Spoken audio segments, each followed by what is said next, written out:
এই যেটা আমি তোমাদেরকে বলছি যে শুধুমাত্র এসএসসির বন্ধে পড়েও অনেকে জিপিএ 5 পাবে এবং এটা পসিবল। দরকার একটা রাইট স্ট্র্যাটেজি যেটা আসবে from a right mentor who knows যে এক দুদিন এটা কিভাবে পসিবল হয়। এখন তোমার এখানে আছে ধরো সিন প্যাসেজ যারা ইংরেজি ভালো পারো ওদের না পড়লেও হয় সিন প্যাসেজ। এরপরে এইসব কলাম ম্যাচিং মুচিং এডিট হচ্ছে গিয়ে আমি মনে করি বাচ্চাদের কাজ। তোমার পড়তে হবে সামারি, কিভাবে সামারিটা বেটার লিখতে হয়। ধরো আমাদের ওই টেস্টের আগে লাইভগুলোতে টেস্ট পরীক্ষার আগে জায়মান আজেনকে একবার ব্যক্তিবাচক ধরো রবীন্দ্রনাথের সামারি আসলে আমি কি করব, এগুলো ব্যক্তির সামারি আসলে কাজী নজরুলের প্যাসেজ দিয়ে বলছে যে সামারি লিখো, তখন আমি বলছিলাম যে আমার উনি কোন সালে কি করছে এই জিনিসগুলো বাদ দিতে। ধরো রবীন্দ্রনাথের আমি তো ভুলে গেছি ইতিহাস, ওই লন্ডন ফেরত আসলো না বিলেত থেকে, এরপরে 16 বছর বয়সে উনি হচ্ছে গিয়ে বনফুল কাব্যগ্রন্থ লিখছে। এই টাইপের দেখো কি অবস্থা আমার স্ট্রেসের, বাংলায় 1 লিখতেছে ইংলিশে 6 লিখতেছে। তো 16 বছর বয়সে বনফুল কাব্যগ্রন্থ লিখছিল, এই টাইপেরই তো আমার জাস্ট এটাই মনে আছে। এরপর লন্ডন থেকে ফেরত আসছিল। তো জাস্ট সিম্পল কিছু জিনিস যে তোমার প্যাসেজে যা আছে তার 3 ভাগের 1 ভাগ লিখো, তবে প্যাসেজ বেশি বড় হইলে আবার 3 ভাগের 1 ভাগ না, তখন 1 ভাগের থেকে ছোট। তো জাস্ট এটা একটা নর্মাল রেশিও মাথায় রাখার মতো যে 3 ভাগের 1 ভাগ লিখো।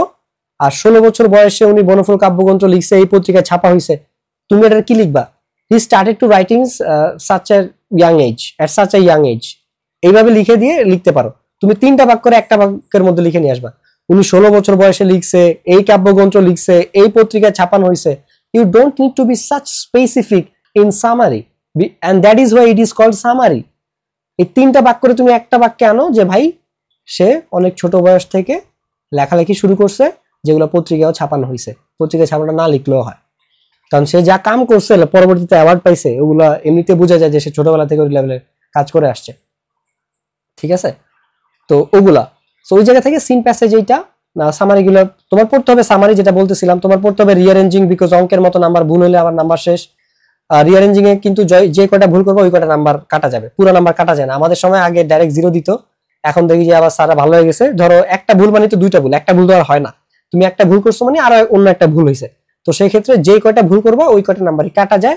এখন পর্যন্ত নিয়ম এইটা, তোমার সময় কোনো হাদিস আবিষ্কার হইলে নতুন নিয়ম হইলে ভাইয়া ডোন্ট নো। তোমার পড়তে হবে প্যারাগ্রাফ, ইমেল দেখে যাই, ইমেল রিডিং পড়ে যাইতে পারো।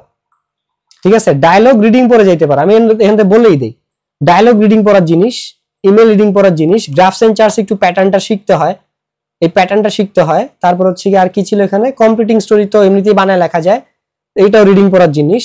দিন শেষে আমি দেখতেছি তোমার প্যারাগ্রাফ পড়তে হয়, রিঅ্যারেঞ্জ পড়তে হয়, সামারি পড়তে হয়, আর হচ্ছে কি তোমার আরেকটা কি দিলাম, গ্রাফস এন্ড চার্ট পড়তে হয়।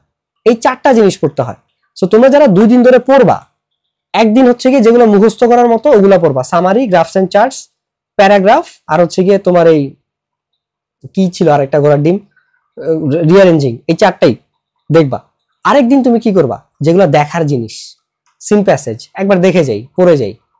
তারপর হচ্ছে গিয়ে আমার ইমেল একবার রিডিং দিয়ে যাই, এমনি বানায় লিখতে পারবা, কারণ লেখার বেশি কিছু নাই। তুমি যতই সক্রেটিস হও, লেখার টাইম নেই, জায়গাও নেই। তারপরে ডায়লগ রিডিং করে আইডিয়া রাখো, কমপ্লিটিং স্টোরি রিডিং করে আইডিয়া রাখো, দ্যাটস ইট। এগুলো পড়ার তোমার মুখস্থ করার কিছু নেই, এগুলো এমনিতেই পড়া যায়। সো তুমি যদি, আমি তো বলছি যে 13 তারিখে তোমরা ইংরেজি পড়বা, 13, 14 এই 2 দিন হচ্ছে কি তোমরা ইংরেজি প্রথম পত্র পড়বা, 12 তারিখ হয়তো ইংরেজি দ্বিতীয় পত্র পড়তে পারো।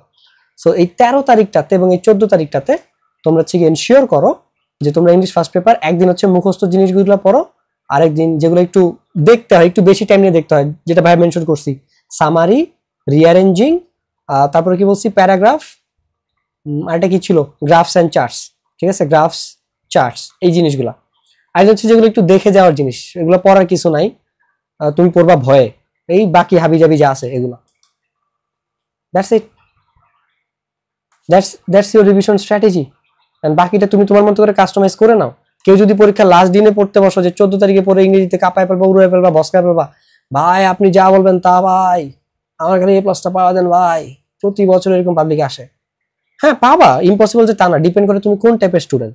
তুমি যদি 0-তে থাকো তাহলে একটু প্যারা আছে, মাইনাসে থাকলে ইম্পসিবল, যদি একটু আগানো থাকে ইংলিশ টুকটাক বুঝো তাহলে হ্যাঁ একটু পসিবল আছে। একটা ভালো সাজেশন দেখে ঠিকঠাক মতো যে জিনিসগুলো মুখস্থ করে ওগুলো মুখস্থ করলেই হয়েছে, যেগুলো দেখে যায় ওগুলো দেখে গেলেই হয়েছে, পসিবল। তো 14 তারিখে তুমি হচ্ছে কি যদি পড়া স্টার্ট করো, সিন প্যাসেজ মেসেজ এগুলো তোমার দেখার দরকার নাই, তুমি রিঅ্যারেঞ্জিং পড়ো, তুমি সামারি দেখো, তুমি গ্রাফস এন্ড চার্টস দেখো, তুমি প্যারাগ্রাফ পড়ো, দ্যাটস ইট। আর এরপরে রাইটিং পার্টের কমপ্লিটিং স্টোরিগুলো দেখে যাও, ডায়লগ দেখে যাও, ইমেল দেখে যাও, that's it. Seen passage column এগুলো তোমার দেখার দরকার নেই। ডিপেন্ড করে তুমি কোন টাইপের স্টুডেন্ট, কি টাইপের তোমার মাইন্ডসেট, কবে তুমি পড়তে বসতেছো। তো এখানে অনেক কিছু আছে।